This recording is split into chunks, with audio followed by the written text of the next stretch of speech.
Welcome back to another edition of TBD with Coach Kraushaar, where the topic is really always to be determined. We typically focus on athletics and activities in our community here in Southeast Iowa, Muscatine, Wilton Louisa Muscatine. Every once in a while, we'll bop across the river, too, with our friends over at Taylor Ridge and Rock Ridge. But we also like to feature successful alumni from our schools. We've in past had people like Nate Fratsky, who's a proud Wilton alumnus. But tonight, I'm excited to bring on one of my friends and somebody who is really doing some cool things in the podcast realm. And he's a professional comedian. Mike Bridentstine will be our guest tonight. But first, a word from our sponsors, Chamberlain Heating and Air Conditioning and Outdoor Living, your leaders in our community for HVAC work as well as outdoor living. Full line of Camp Chef, Green Mountain Grill, Big Green Egg, anything you can need grilling and outdoor living, they can set you up, including building you a custom outdoor kitchen. They do it all at Chamberlain Heating and Air Conditioning, always good supporters of our community with Youth Sports Foundation, as well as very involved supporters with multiple charitable events, including our domestic violence shelter in town. And our other sponsor, brand new to the show, is Bash and Bounce, your home for inflatables, bounce houses. I've got little kids. I've rented bounce houses from these folks several times. Also, they catered a party for me, and not catered the food, but they provided all of the chairs and tables. Really, any sort of partying need you can have. Contact Bash and Bounce. You can find them on Facebook. Great local business here in Muscatine. And so I mentioned it at the top of the show. Our guest today is Mike Bridentstine. Mike Bridentstine, you can find him on your Apple Podcasts, anywhere you can find podcasts with his show Hunk with Mike Bridentstine. And I'll bring Mike on now. There you go. How are you, Mike?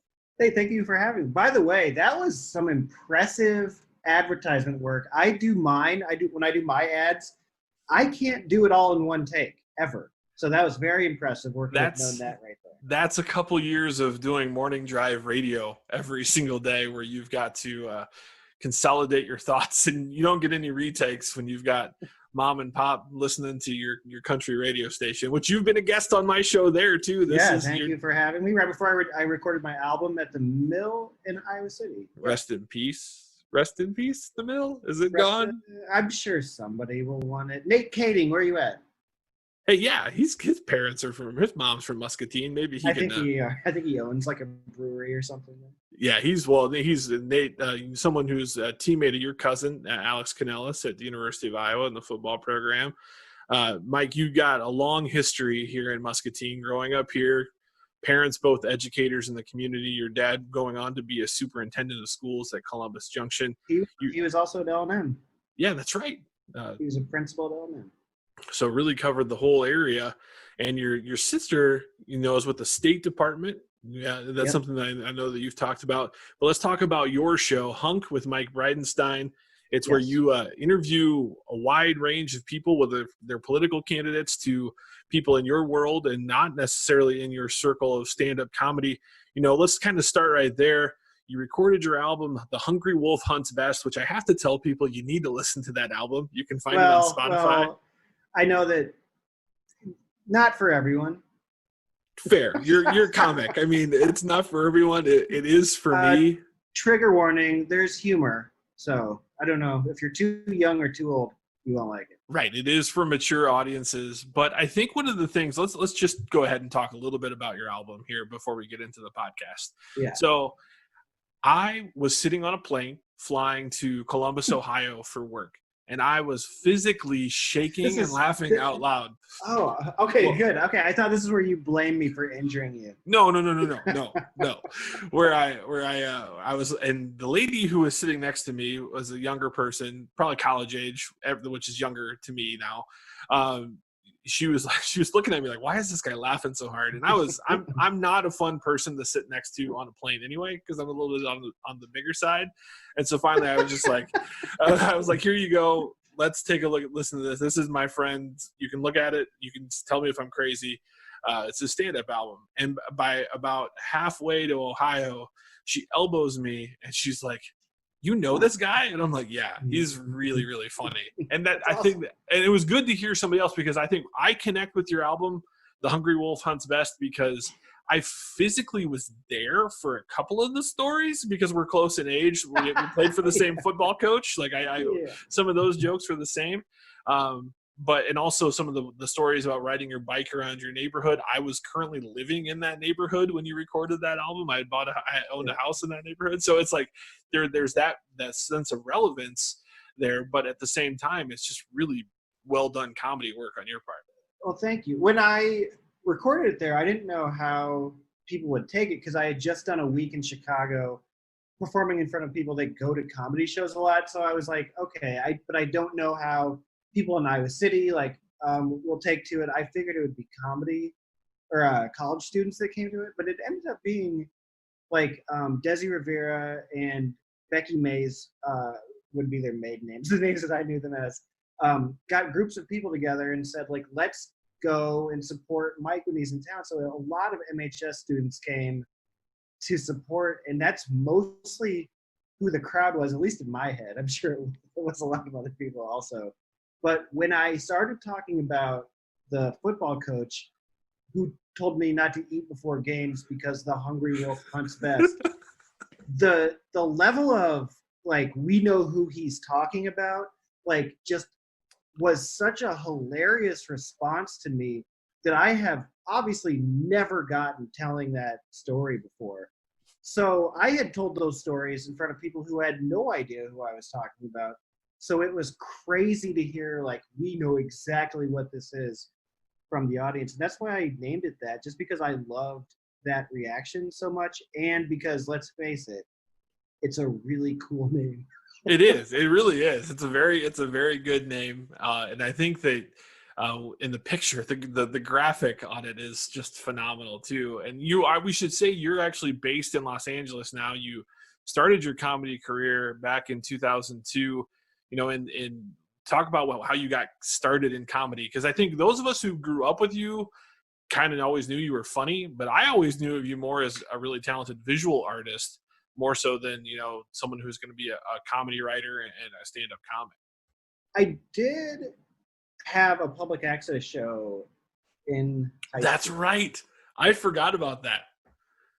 So a lot of local guys, I'm sure they don't want their names said because it was like some pretty interesting things that we were doing, but with a lot of my friends from high school, like videos that we made before we were too young to drive. I think that we would take driver's ed classes, and before baseball games, we would make videos or around baseball practices. Yeah. We were 15. We didn't have girlfriends at the time. And one of us had a VHS camcorder. So we started taping it. I took a class from Mr. Deason at MHS on how to edit, and we had to get certified at the public access station. And I put out a show. I just decided to do that. But in college, someone approached me and said, hey, the guy that hosts this comedy night is graduating and they're looking to replace him. And so I got talked into it and I auditioned for it. And I wrote 8 minutes of material and went up and performed it and got everybody that I knew to come support. And it went about 100 times better than I ever would have imagined. And 8 minutes. 8 minutes is a lot. It's absurd. The whole thing was absurd. I didn't have to do 8 minutes. I just had no idea. Plus, everyone was laughing so hard, fake or real, it doesn't matter to me, because they were gonna laugh when it looked like there was a punchline, like my friends, because they knew it was like an audition and they were supporting me. And I performed in front of 200 people and did 8 minutes and then bombed for a year straight after that. It builds character. The first one was fantastic, or I never would have done it again. But that was at the summit in Iowa City at the University of Iowa. And then when I graduated, I went to Chicago for 4 years and then moved to Los Angeles in 2007. Well, let's talk a little bit about your time in Chicago. I've studied a little bit for this interview. You and I have talked a little bit too. Chicago is you've interviewed people that I was there with too. Yeah, I was just gonna say, so like some of the people that you kind of cut your teeth in Chicago with are, TJ Miller and Kumail Nanjiani, who are both in, superhero movies now. I mean, those are guys Yeah. that and Pete Holmes, who just Yeah. had an underrated show, Crashing, on HBO. Like those are guys that you were kind of helping develop your craft with and bouncing ideas off of. Yeah, Hannibal Hannibal Buress. Buress. Yeah, Yeah. absolutely. Little Rel is there.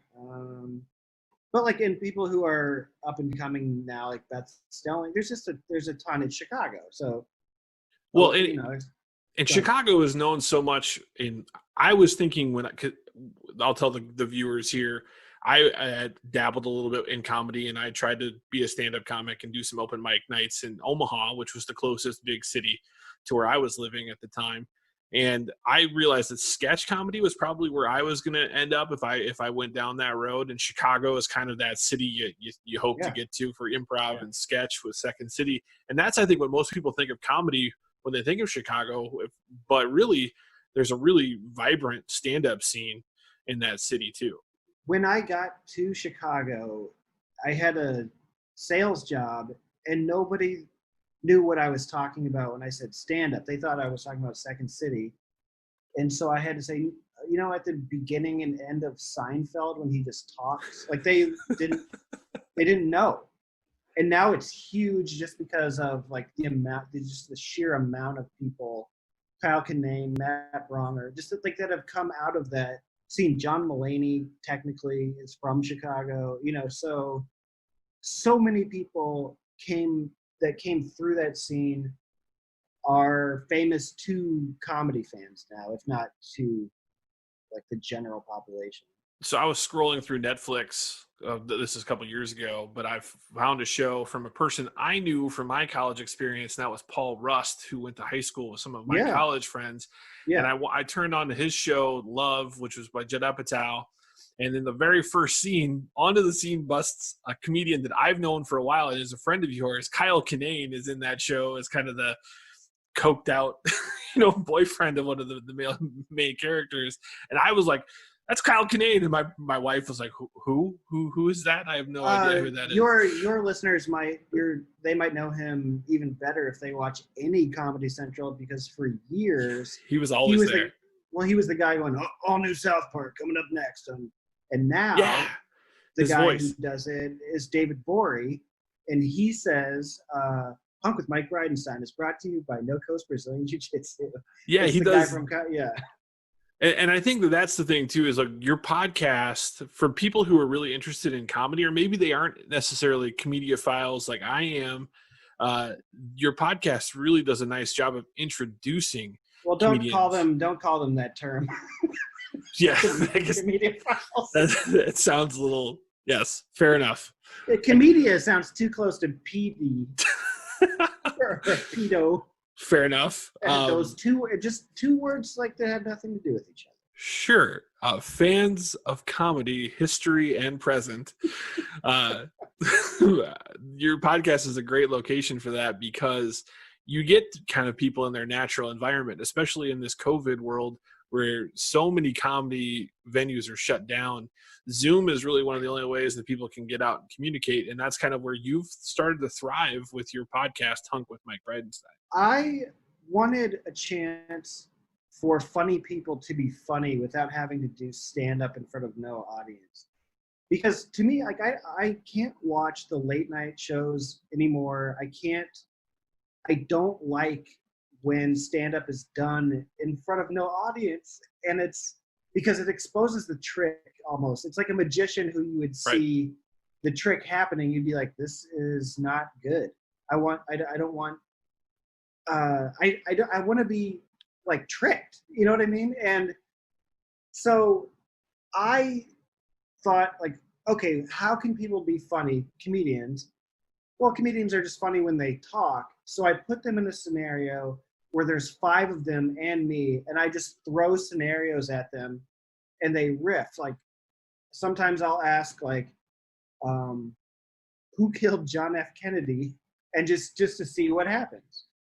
And I just edit, and I keep the parts where I think it's interesting, and I toss out the stuff that doesn't go anywhere, and that's usually something that I said. And it's fun too because you was it last 2 weeks ago or so you had Emily Gordon, who co-wrote Yes. The Big Sick, who's Camille Dongetti's wife, Yes. and you posited a question, and she was like, "And I'm not touching that." Like they just they just backed away.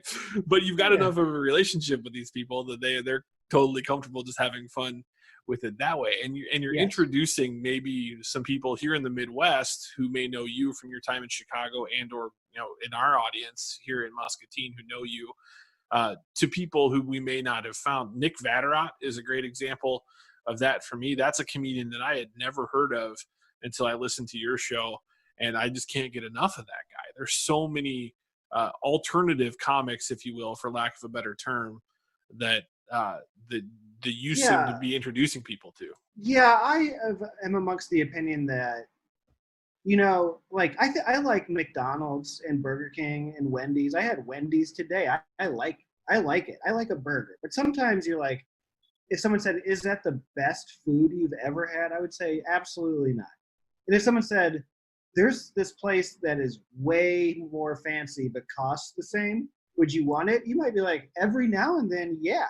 I think a lot of comedy that they give the general audience is basically, Domino's pizza, or it's, you want Salvatore sometimes, man. You want absolutely. the good stuff. And so like, I like to give people like, smarter people like your listeners, like comedy that they would like the most. Yeah, I think really good comedy, it puts you in it's almost like I make a wrestling analogy that it's like someone who shoots for the single leg, and you kind of have to fend it off a little bit and get comfortable with it as defense. Like, you don't want to always be comfortable sitting in an audience at a comedy show, in my opinion, at least. Yeah, and so the stuff that gets on TV, it's usually pretty good, and it's usually from people that know what they're doing. But, sometimes you want a little edge to it. Sometimes you want a little variety. You want to see somebody who does something like, "Oh, I've never seen anybody do that before," that sort of thing. So I'm a comedian, so I'm a fan of comedy, but I also like to, have somebody who impresses me every now and then with something that I've never seen. It'd be like if, like, whatever you are good at or whatever you know a lot about, the version that the rest of the population knows, you're like, I can't believe that's the one that everybody knows. Like, I love books. I can't believe that everybody loves Harry Potter. You got to read this stuff is where it's at, or music, whatever you're into, you think that the popular version is not as good. And that's how I feel about comedy, but that's how everybody feels about everything. Like, you might love some, like, NFL player that, like, people don't appreciate, like some lineman or something. 100%. You know what I mean? Like, Marshall Yanda, great example. Right. Just an absolute beast for the Baltimore Ravens for 13 years. But unless you've ever played right guard, you're not watching a game on Sunday and being like, "Oh my gosh, did you see 73 destroy that guy on that power over stunt or power over pull?" Yeah, exactly. If you've ever caught, you might watch Yadier Molina differently than somebody who doesn't. If you ever played shortstop or tried to, like, tag out a runner at second base, you might watch Javier Baez differently than somebody who's just never watched before. There's just certain things that if you appreciate something, you watch it differently. And that's how I watch comedy, because I've just seen so much of it. And I try to pick people who are really good at comedy in that way, very nuanced in that way, or people that I just, like, want to give a shot to because I like them and I think that they will be in that category. Well, I think too, we've seen that in your podcast. I'm going to actually kind of bring up the podcast roster here on the screen for people. I mean, so you can kind of go here and look at, this is off of the Apple Podcast website. Famous comedian J.D. Schulten. Famous comedian. So J.D. Schulten is actually a congressional or House of Representatives candidate here in the state of Iowa for District 4. I know JD. I actually went to college with JD, so I'm biased to that episode. Full disclosure, Joel set that up. So. That is true. I was able to help get that connected, and he's a former professional baseball player who is now a paralegal who's running for political office in the northwest side of the state.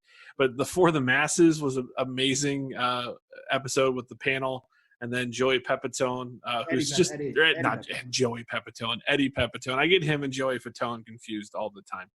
So one was in sync, was it? Yeah, in sync, and the other one was in old school.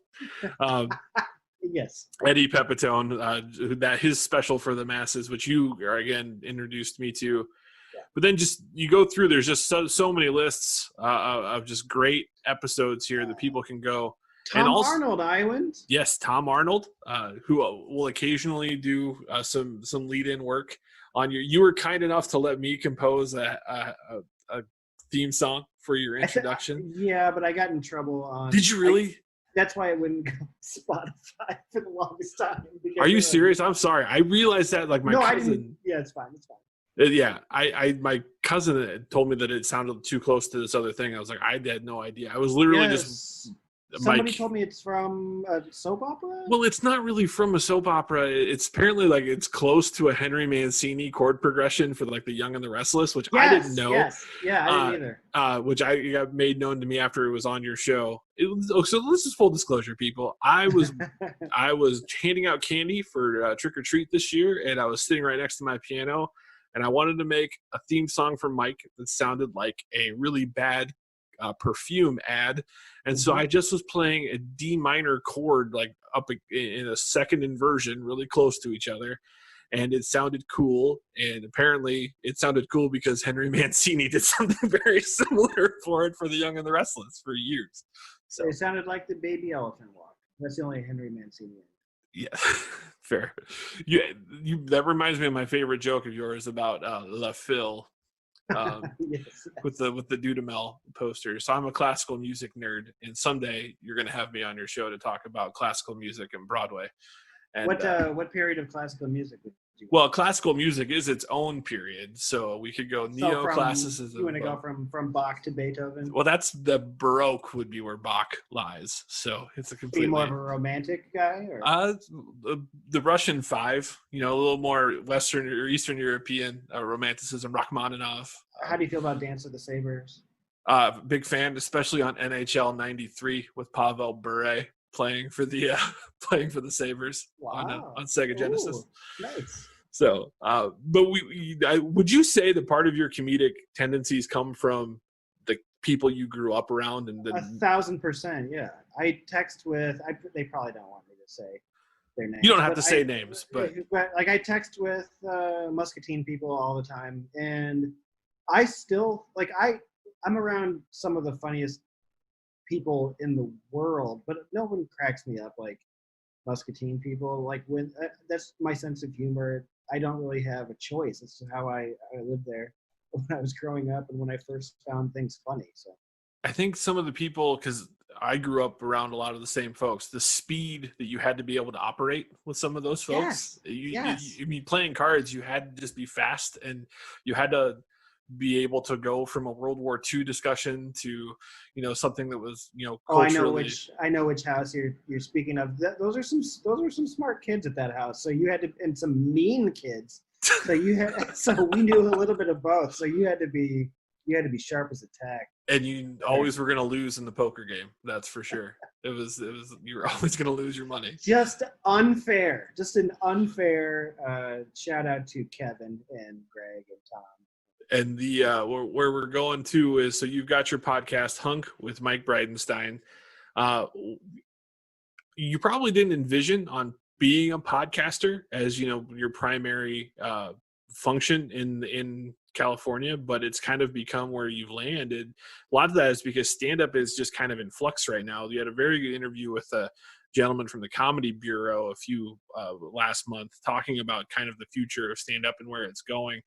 How do you think COVID-19 has affected your profession? I still don't know. I still don't know, if my wife is working from home, right? For her non-comedy job.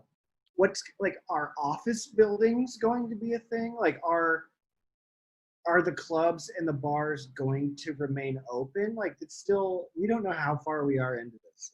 So I don't know. I think that he was right. And I talked to, on the show that's coming out Friday, the two, in my opinion, best comedy show producers in Los Angeles, probably the country, about what they think is going to happen. Because when I talked to the one that you previously said, Jake Kroger from the Comedy Bureau, the foremost expert in the comedy scene in Los Angeles, he mentioned that they are doing the best online show also. And so I wanted to pick their brain about what they think as comedy show producers, like, and essentially what they said is that it has to be live. It just can't not be live, but there might be some sort of streaming aspect to what we do. And I gotta be honest, like, I don't know, but I guess, like, with my show and with the roundtables, I'm trying to position myself to figure out what it will be and be in a place, the right place, when it settles. Because I don't know, I really don't know if people talking in front of people is going to happen for a while. It just, I don't, it, I haven't done comedy since March, so I don't know. But that's just me being like, I'm not trying to sound ominous or try to play coy. No one knows, you know? Well, I think it's so regionally specific too. I mean, it's probably going to happen here in Iowa before it happens where you live in California. Well, sure. Like, people are in Okoboji, like, they're on party boats, and, you know, like, who knows what's going on. Are you going to make yourself back up to Okoboji? I know that's a big place for you. It's my favorite place in the world, but my parents go still, but I'm not getting on an airplane anytime soon. Good point. You don't want a road trip from Southern California to Dickinson County? We've talked about it because I'd love to drive. Not even kidding. I'd love to drive through South Dakota and see Deadwood and see. I've never been to Mount Rushmore. So. Hey, go there before it gets closed or changed. I know it's problematic, but I still want to see it. Okay, well, let's talk a little bit about that. We won't go too deep into this, but I like to talk about this stuff. I just learned about it. I don't know. Like, I'm no expert on it, but I guess it's like really disrespectful what happened or something. Well, and I didn't know this either. I mean, and my freshman roommate was from Rapid City, South Dakota, and was, knew everything about that part of the South Dakota, but it's apparently on hallowed ground for a Native American tribe, and it's extraordinarily controversial. But at the same time, it's the holiest of holy lands for that tribe, and they're like, "Here's our thing." Yeah, it's like putting 3 crosses of Calvary at Mecca. I mean, kind of is almost what it apparently is like doing. How it was explained to me, which maybe that's an extreme example. But it's one of those things I'm just happy no churches are built on top of any former temples. So, and we're back. Let's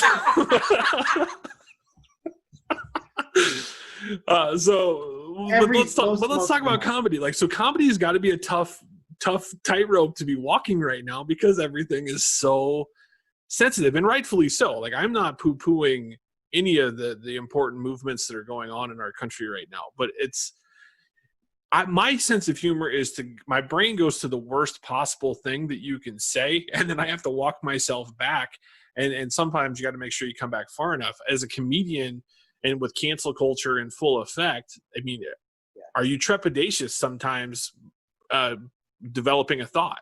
Yeah, but that's good. It means I'm not lazy. I got to think of another word. That's good. And as a comedian, I actually understand cancel culture in a way, because I think that it's good that a zealot for that might exist to see how far they can push it. That's what anybody should be doing, whatever they believe in, to see how far you can take it. You know what I mean? If they're not pushing back, I think that's what they think that they're doing, is making sure that things don't go too far in the opposite direction of what they want. So they're pushing hard. It's just, sometimes there's a backlash to that, or it's counterproductive to convincing people of what you want. As a comedian, people have a lot more empathy now, and things that used to maybe work on stage don't, because people, every joke is critical to somebody. Yep. And so that's a hard thing to navigate, because who are you being critical to? Like, who it's okay to be critical towards is narrowing. So I can self-deprecate, or I can punch up. And that is probably the shorthand lesson in it is don't make fun of people who are, in a status smaller than yours. Like, don't make fun of homeless people. Don't go after, if you're me, a straight white man, anybody from a demographic that's not as traditionally right. was status quo or whatever. I think back to a sketch I wrote in college, which was a one-armed stenographer. And so the whole bit was the premise works. Yeah, right. So there was a one-armed stenographer who every trial would he'd have to stop because he couldn't keep up with the typing because he only had one hand. And so, but it was actually, I had an advisor, academic advisor who oversaw our sketch show. Was like, just got to be careful with this. Like, you can't make this person seem unintelligent. Right. Making fun of like a disability is and this was in 2001, so it wasn't, it was a little bit different time that was all being thought of. I mean, so there's jokes I've changed, there's jokes that I have that I'm embarrassed about, of course, but you learn, you mature, and culturally I'm trying to learn a lot of stuff is new to me too, and so in terms of some of the things that everyone is shouting about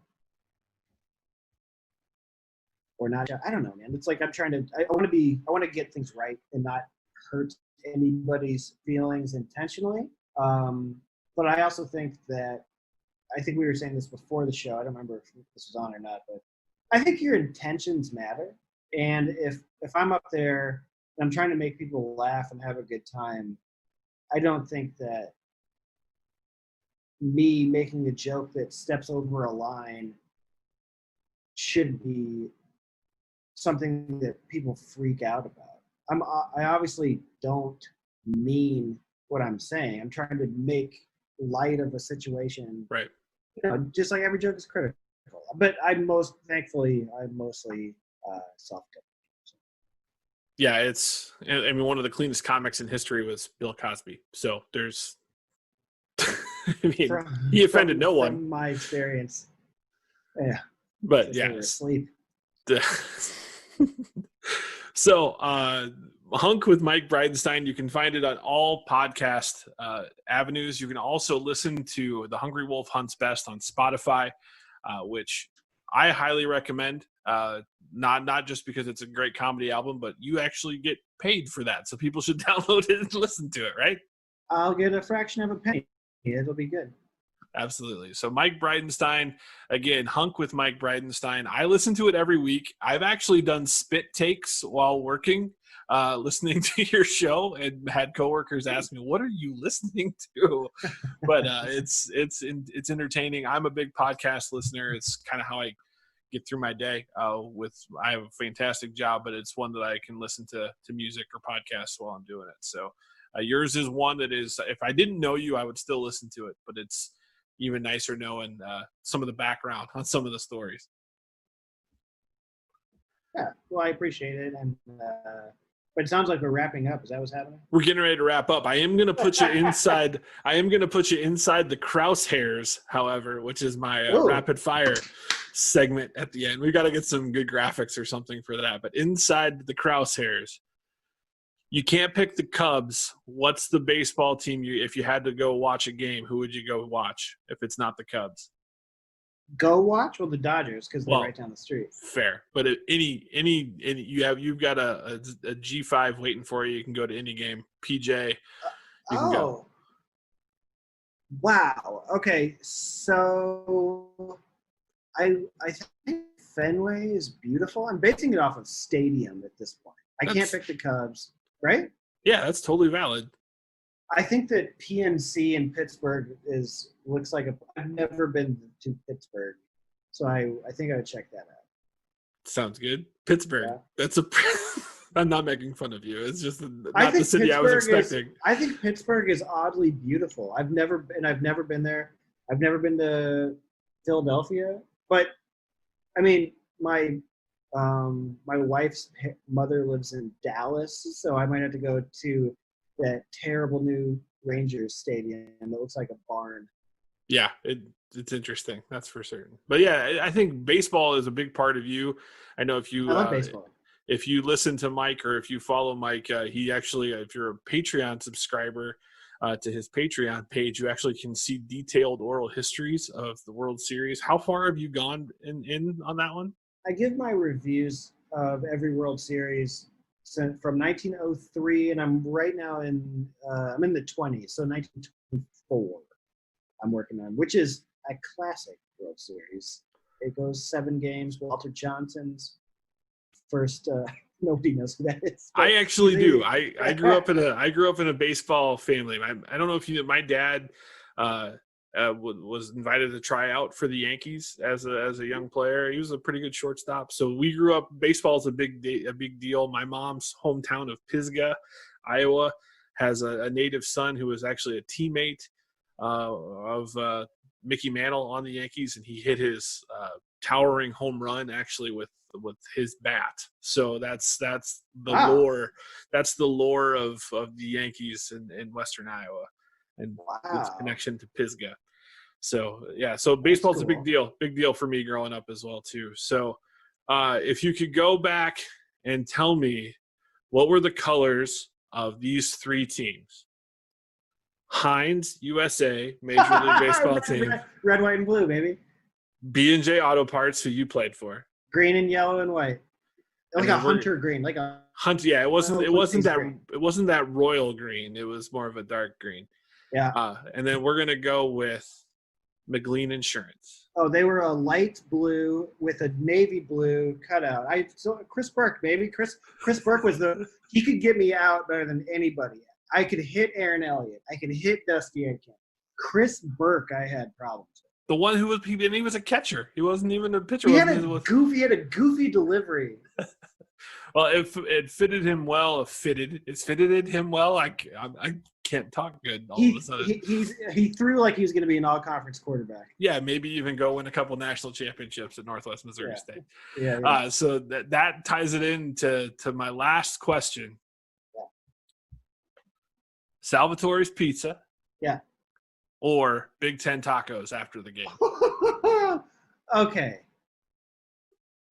The menu at Salvatore's is 1,000 times better. But if Copy and Stats could be at Salvatore's, that would be probably you don't go to Big Ten tacos. Which it doesn't. It's not even around anymore, obviously. Yeah, is Salvatore still there? Yeah, absolutely. Well, then that question answers itself. No, but it's the market spoke. To grow up in Muscatine at the time that we did, I think is we're obviously sentimental towards it because you could ride your bike down to Kissel's card shop and grab a couple packs. And Gary Kissel, the day that Shaq went to the Magic in the draft, had a big sign outside of Kissel cards that said, "The new Chenille O'Keel cards are here." I'll never forget it. Chenille O'Keel. It's just great because then we all had him in school as a teacher, later on as we got. It was wild because he would sell me like a Griffey Jr. upper deck, like an '89 upper deck with the hand on the bat. Ooh, that was fun. Before that, I would get them at Cons, C-O-N-Z, right next to Big Ten Tacos, the original. Right there on the corner. I remember it. Just a couple and then you could go get your cream soda from Western Drug. The joys of riding your bike. The Westers lived 3 doors down from me on Robin Road. Yep, and I just lived up the road on Center Drive. That was the first house we bought. So I was in the hood, back in the day. So, well, we could talk for hours about old school Muscatine stuff. We could go through the history of the Muscatine Mudcats. We could I was on the second year of the Mudcats. Yeah, I got cut by the Mudcats, surprisingly, and then I was on a Pony League All-Star team to beat them in their own tournament. So So I was on that Pony League All-Star team because I didn't hear at Central that there was tryouts, and so I didn't, and so I had to be on that All-Star team. We wanted to play the Mudcats, but then the following year they wanted to play us really bad in that tournament, and like all of us were like, yeah, we didn't want to play that team. Yeah, so it was it's fun. My brother obviously played. You guys played baseball together. He was a year older than you, and you guys played. And I was on base when he hit a home run. So I was like on first base, and Josh hit a home run, and I got to jog around the bases. It's the only time I got to do the home run trot in a game in high school. I was explaining to my son the other day, we were keeping the score book for his sister's softball game. And he's like, Dad, how do you know how to do that so well? And I'm like, well, son, when you're a third pitcher or fourth pitcher on the staff, you end up keeping a lot of book for the high school team. I love it. I still do it when I get nervous for Cubs postseason games. It keeps my nerves down. I buy one of those books and I fill it out. That it's a great way to pass the time. And again, your baseball commentaries are great. You've got some other podcasts that are out there that you've been on to. If you search Mike Bridentstine, you can see he's been a guest on. You Made It Weird with Pete Holmes. I actually listened to that one the other day. That's pretty old. Pete's coming on in a couple weeks on my show. I am, and we could talk more off the air, but I am such a big fan of his show Crashing, which I thought got unfairly criticized because as someone who started comedians hate it. As like someone who started on that journey of trying to be a stand-up comic and failed pretty miserably at it, it was just kind of fun to watch somebody else failing at it, even though it was a dramatic version of it, I guess on HBO, but it was still entertaining for me to watch. So you mentioned earlier Omaha. Lincoln has a decent stand-up scene now. I did a couple open mic nights in Lincoln because I had some friends who that was where they grew up, and my closer was about fat kids and how children's games aren't designed for us. And it killed in Lincoln, Nebraska. It did not kill. It did not kill in more sophisticated crowds. And I'm not afraid to make fun of people from Lincoln, but it's one of those things where Duck Duck Goose is the worst game ever invented for a fat kid. But I think that would work. Yeah, it did. It killed there. I just had no other material. Hold on though, aren't there more fat kids now though? I don't know. I am one still, so I'm not going to be super critical of anyone. So it's one of those things where I don't think you can body shame. I'm not trying to. I was body shaming myself. You did not want to play Duck Duck Goose with me. I was going to fall on you. So I couldn't run in a tight circle. But I could run in tight pants. I think on that one, that's the soundbite that we just need to isolate out of this episode and have it in the lead-in. I can run in tight pants. That should be the title of your next album. I can run in tight pants. So I know it's always good to have a comedic mind. In your friend base, I know when I was running the newspaper, all of our sample headlines could never go to air because they weren't appropriate. No one's going to open up a paper that has some of the headlines, but you have to kind of have some of those fun headlines. When Iowa beat Kansas in 1999, or Steve Alford's first game, was that Steve Alford's first game? The headline when Kansas was number 1. Yeah. Okay, so the headline for the Daily Iowan was Toto Domination. That's not bad. As in Kansas. We're not in Toto, we're not in Kansas anymore. Toto Domination. So I think I'm not a popular follow on Twitter, but you can follow me at Coach Kraushaar on Twitter. But because it's hard to spell. People don't know how to spell it. Yeah, I know. It's poor branding on my part. But when the Iowa beat Ohio State a few years ago, if you've ever been to an Ohio State game, all their fans run around going, "OH," O. And I tweeted out from the stadium. I was like, the headline in the Cedar Rapids Gazette and the Iowa City Press Citizen should read OHNO, because I would just destroy them. I thought that was great. I got probably 1,000 retweets on that and no other traction from that. But it was. You got 1,000 retweets? I did, because a couple former Hawkeye players whom I know through friends of friends retweeted it, and I got into that, current of, these guys have thousands of followers. And Wow. so that was the only time I've ever been a viral success. So I'll take it. I'm proud of you. Appreciate it. Thanks, Mike, for coming on. And again, check out Hunk with Mike Bridentstine, Muscatine Zone, class of 1997. 98? Don't age 98, 98. 97's my brother. That's my bad. 97's my brother. I played guard. I got hit in the head a lot, so I'm gonna oh, no. I'm gonna chalk it up to that. 1998, representing one of the finest sophomore designated hitters you'll ever see. Oh, I was better as a freshman. Were you better as a freshman? I got most improved as a freshman. Okay, so you're on that team with Josh Kraushaar, Doug Black. Was Doug on that team? I don't think Doug was on that team. Yeah, he would have been in that class. He wasn't on that team. He didn't play? Yeah. Maybe he quit after his freshman year. I don't know. He did, yeah. I love Doug Black. Great person. I did win a city championship when he was on the Twins. Nice. Adam Wiley had been. Yeah. I won two city championships, 7 and 8, and I won a city championship when I was 10 with Ryan Nicholson. You're not going to. Harpo. Started at shortstop as an 8th grader. So, yeah, that was my brother's class. Well, I appreciate you. Thanks for coming on. And if you're ever back in the area, don't be a stranger. We got lots of stuff we can play some cornhole. We can. That's real. I'm just trying to think of fun things to do. Yeah. Ladder ball. I got. We have some kick butt laser tag in my basement. These are the best invites I've gotten in a really long time. I have found that one of the best things about being a parent is playing hide and go seek with your children, and you hiding. But you hide in a place. But you hide in a place that's very difficult for them to get to, and that's a good 5 to 10 minutes of just laying down time that you usually don't get during the day because you have to parent. These are parenting tricks. Yep, absolutely.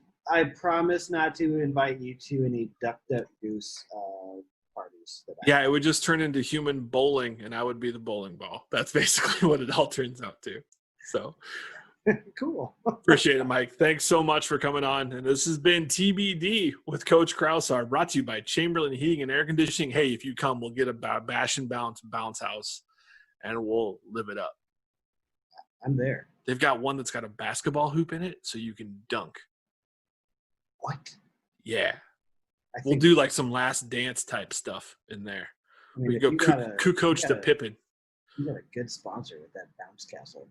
Absolutely. You ever lived till you've been in a bounce castle in the middle of June in Iowa? Have you been in that? You've done that? We got one for my daughter's birthday party a couple years ago in late June. It was like 104 degrees with the heat index. We had to have planned timeouts so that the kids could get out of the bounce house so that they could. Who blows that thing up? That company or you? It's got a nice little fan that you just have to plug into your, and it just keeps it going. It's like one of those fans that if you flood your house, you have to dry the carpet out. It's like that kind of a fan. Okay. So it's a good time. Gotta love the backyards of Iowa. Yeah. All right. Appreciate it, Mike. Thanks for coming out. Avoid the earthquakes. That's my recommendation for all California. Are we doing an after? Are you doing an after show? Or are we saying goodbye? We'll do it a little bit after show. Okay.